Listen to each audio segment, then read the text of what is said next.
perwakilan ilmu ekonomi FEBWB ingin meminta waktu buat wawancara kali ini.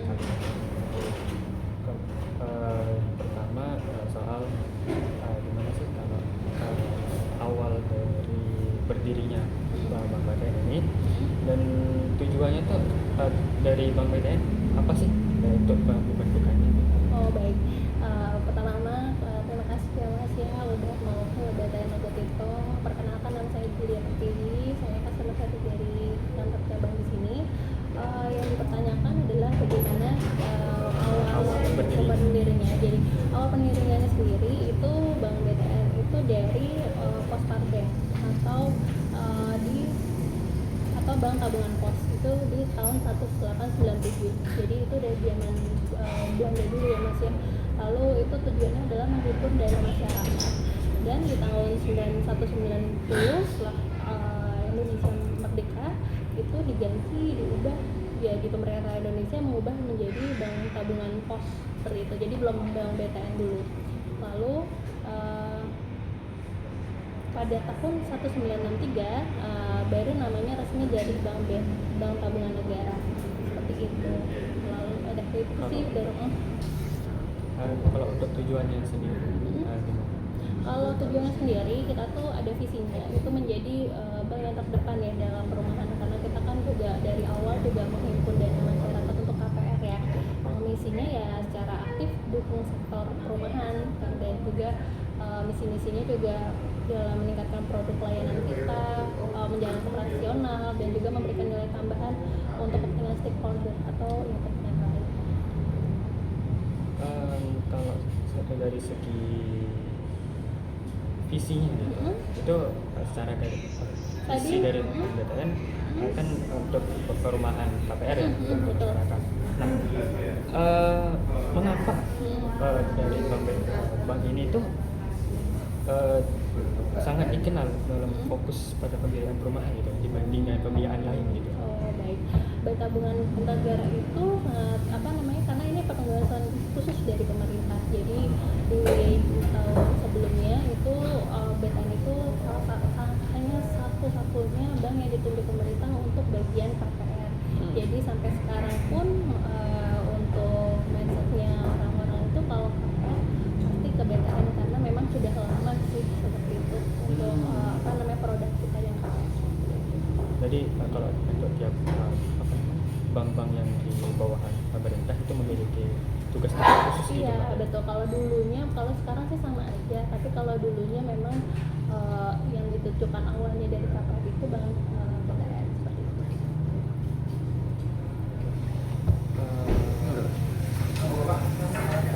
Untuk mekanismenya sendiri itu ada menghimpun dan juga menyalurkan. Itu dari Bank BTN sendiri itu sistemnya seperti itu? Oh baik, ini dari mekanisme untuk menghimpun dana masyarakat ya. Jadi bagaimana cara kita lebih banyak orang menabung ke BTN. Kita tuh sebenarnya dari Bank BTN itu sudah ingin mengubah mindsetnya dari bank KPR menjadi bank yang bisa untuk menabung juga. Jadi kita banyak-banyak promo juga, seperti yang pertama pengaktifan aplikasi kita yang dulunya namanya Mobile BTN menjadi Balai BTN. Gunanya biar untuk mengetahui sekarang masanya juga berubah ya, ada sport, ada movie atau lain-lain ya. Nah itu makanya jalan satu aplikasi itu bukan untuk nabung aja, tapi juga untuk lifestyle seperti membeli tiket kereta, misalnya untuk untuk transaksi untuk hiburan pun juga bisa seperti itu. Nah itu salah satunya. Yang kedua juga kita banyak banget promo-promo seperti Balai 3S. Balai 3S itu kita menunjukkan yang santap, jadi balai santap, jadi promo khusus untuk makanan. Balai sehat itu untuk khusus untuk kesehatan.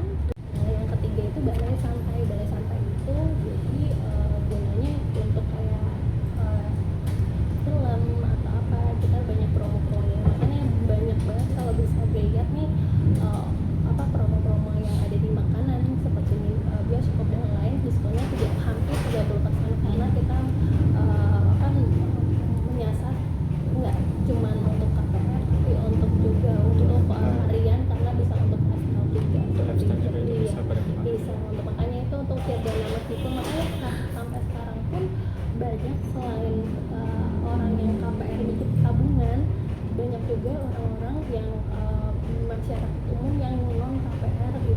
silakan nabung karena sangat digemari untuk promonya. Dan juga kita pun mobile bankingnya juga lebih up to date ya, lebih banyak disukai sih.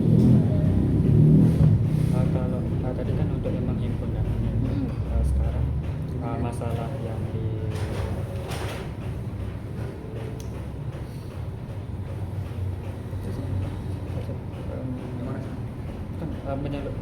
penyaluran dana ke masyarakat itu Penyaluran dananya iya, ya. betul, Oke, penyaluran. baik. Penyaluran dananya juga kita juga cukup banyak produknya ya. Seperti yang pertama ya, kita ada produknya namanya tabungan yang paling sering digunakan mungkin subsidi. Jadi kan ya KPR subsidi itu untuk untuk kalangan yang misalnya punya income yang sesuai dengan standar subsidi. Nah itu bisa diambil. Jadi untuk penghimpunannya biasanya langsung ke KPR yang subsidi. Yang kedua juga ada KPR yang lebih dari itu, namanya KPR non subsidi. Jadi bisa untuk penghimpunan dananya untuk membeli rumah yang untuk tanggungannya lebih besar seperti itu. Yang ketiga juga kita juga ada namanya kredit usaha rakyat. Jadi nanti untuk penghimpunan untuk masyarakat yang untuk bisa bangun program untuk mengembangkan usahanya, itu juga bisa pakai KPR namanya kredit namanya KUR. Atau mungkin kalau misalnya untuk lebih besar lagi daripada KUR itu namanya kredit KPP seperti itu. KPP. Jadi itu untuk lebih dari misalnya lebih dari mau pengambilan lebih dari KUR kan, kalau KUR kan ada maksimalnya 500 juta, lebih dari itu bisa nanti pakai KPP. Berarti kalau untuk masa tenornya sendiri Tergantung dari masyarakatnya kebutuhannya. Ada yang biasanya kalau misalnya mau lebih cepat itu bisa pakai kita ada umurnya bisa sampai 1 sampai 3 tahun seperti. Tapi kalau misalnya tergantung sih Mas, jadi ada maksimal usia pensiun juga ya, seperti itu. Kalau soal keamanan, ini kan banyak sekali beredar kayak dari phishing, malware dan segala macam. Nah, bagaimana kalau untuk di Badan Bank BTN ini itu adalah menjaga keamanan dan juga trust kepada para masyarakat, nasabah-nasabah di sini. Baik, untuk saat ini itu belum ada sih kasus-kasus yang karena phishing atau lainnya ya, karena memang untuk balai kita itu jujur lebih safety sekali. Karena yang pertama untuk verifikasi data itu harus pakai wajah. Jadi wajah itu kan memang atau sudah diverifikasi ya dari pertama kali kita buat KTP yang di Dukcapil.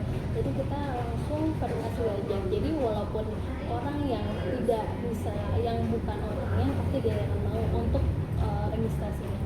Yang kedua, kita juga kalau misalnya keblokir pun itu setiap melakukan itu 3 kali salah. Jadi walaupun transaksi apapun, PIN mobile banking atau kata sandinya, kalau 3 kali salah pun keblokir. Dan bukanya juga sebenarnya gampang untuk buka blokirnya, bisa telepon call center. Namun untuk buka call center itu juga harus verifikasi dengan tepat. Jadi kita sebenarnya lebih fleksibel, namun juga prinsip kehati-hatiannya juga ada. Saat pun membuat rekening pun juga, jadi untuk datanya juga harus benar-benar valid. Sampai kalau memang tidak valid pun kita bisa juga membatalkan pembuatan rekening itu karena memang akunnya digunakan yang lain. Jadi untuk segi keamanan untuk saat ini BRI itu tidak ada sih untuk yang finishing yang lain, kecuali orang-orang yang memang memberikan ATM ke orang lain ataupun ataupun OTP diberikan orang lain maupun dan kata sandi dan lain-lain. Nah, untuk menghindar seperti itu kita selalu edukasi maupun saat pembuatan rekening maupun reset ATM ataupun pembuatan mobile banking, setiap transaksi kita ingatkan kalau memang untuk kata sandi maupun PIN tidak boleh diberikan orang lain, misalnya nasabah sendiri. Sekarang verifikasi pun sudah didekatkan. Iya betul, namun untuk membukakan misalnya keblokir pun tidak perlu repot ke bank, sebenarnya sudah bisa lewat call center karena verifikasinya di sana. Mungkin banyak keluhan, mungkin susah banget buka blokir, padahal gampang sih, cuma pakai aja. Terakhir Mbak, untuk soal tantangan apa ya? Ini kan sekarang memang untuk di perbankan itu sudah banyak banget. Apalagi sekarang deh banyak banget kok bank-bank digital gitu. Nah, untuk pembagian sendiri itu gimana sih caranya untuk bisa sustainable apa agar tiap tahun itu dari segi nasabah dan juga keuangan itu terus bertumbuh gitu, di Baik, tengah iya. tengah. Jadi untuk menyaingi bank lain seperti itu, kita sangat mengunggulkan yang pertama dari produknya sendiri sih. Produknya sendiri kita apa namanya cari yang paling bukan yang paling murah. Kalau dibilang sebenarnya bisa dibandingkan ya sama bank lain untuk segi biaya administrasi dan biaya untuk bunga deposito dan lainnya, kita mungkin bisa salah satu yang paling tinggi juga dibanding bank lain. Jadi mengapa banyak nasabah-nasabah juga yang nabung di BTN bukan karena untuk KPR, tapi karena memang karena administrasi juga untuk bunganya. Dan juga untuk mungkin yang kita lakukan juga dari segi promonya kita banyak kencangkan, karena memang karena sekarang untuk zaman sekarang untuk pembuatan rekening itu lebih senang digemari karena promo-promo ya namanya. Dan juga kita tuh pun juga ada, jadi tiap transaksi itu ada yang namanya Belay Point. Belay Point itu gunanya setiap ada transaksi pasti dapat reward. Nah, reward itu bisa ditukarkan dengan voucher-voucher seperti ke Indomaret, Alfamart, atau ke MHP seperti itu. Jadi yang menyebabkan kita mungkin bisa disaingkan karena selagi itu menabung dan juga diberikan reward. Nah, itu yang bikin membuat untuk saing dengan yang lain seperti itu sih. Dan juga kita juga selalu menawarkan, maksudnya untuk edukasi bahwa kalau misalnya orang tua, misalnya kalian ada orang tua dan untuk anak gemar menabung, kita edukasi ke anak-anaknya sehingga nggak berlanjut ke orang tuanya aja, penerusnya udah dapat bisa di BTN seperti itu sih. Terus kalau untuk ini kan semakin lama nih untuk teknologi di bidang finansial ini kan semakin maju, apalagi dengan kayak kehadiran dari sistem dari blockchain, AI dan segala macam. Nah, untuk Bang Meten sendiri itu bagaimana cara menyesuaikannya? Baik, kalau untuk pengupdatean pasti kita tiap tahunnya ada pengupdatean ya untuk sistemnya. Untuk kayak kemarin aja, yang kemarin kita baru tahun lalu itu belum ada untuk verifikasi data pakai pulsa, sekarang itu sudah ada pulsa. Jadi untuk karena memang informasi untuk pengupdatean itu pasti ngikutin ya, ikut zaman juga.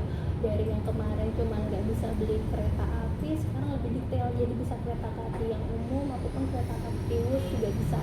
Jadi semakin lama, semakin peningkatan zaman sekarang juga pasti BTN juga ngikutin sih, harus untuk pengupdatean sistem. Jadi dicek aja nanti setiap kalau misalnya kalian punya Balai itu di Play Store atau di App Store, pasti ada pengupdatean yang ada tiap setahun, mungkin ada 3 kali sampai 4 kali.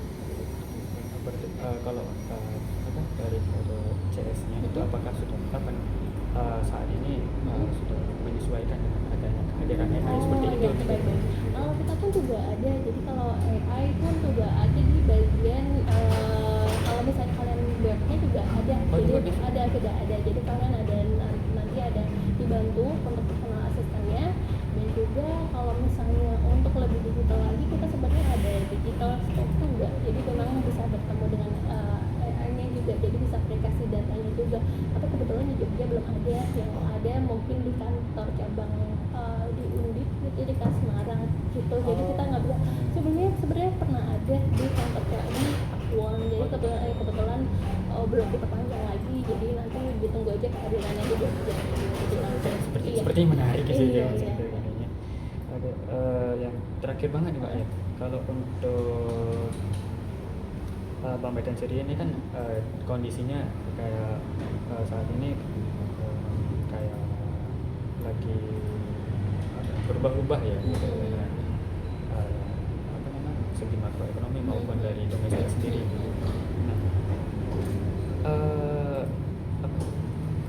kendala yang paling berat gitu dihadapi dari Bang Meten sendiri itu apa?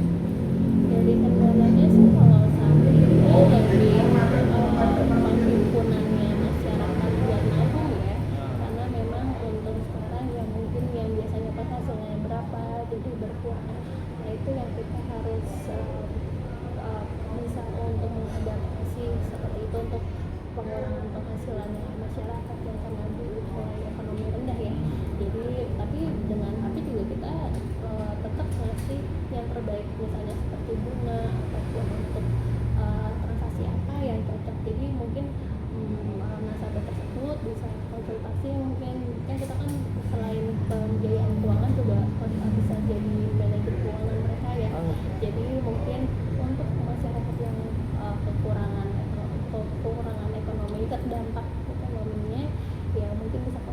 ke BTN, dan kita bisa mencari solusi yang terbaik supaya tetap terus berusaha bisa mulai bisa pengumpulan dananya bisa lebih baik. Berarti kalau untuk saat ini tuh dari Bank BTN ini sudah memberikan konsultasi kepada masyarakat Iya, itu betul, supaya lebih menjadi manajer keuangannya iya, mereka lah. betul. Menarik ya, Iya. kira-kira. Kira-kira nanti bisa nabung ya Mas kesini kalau Oke, udah oke, ada siap. rekening ya. Oke, siap. Terima kasih banyak. Ya,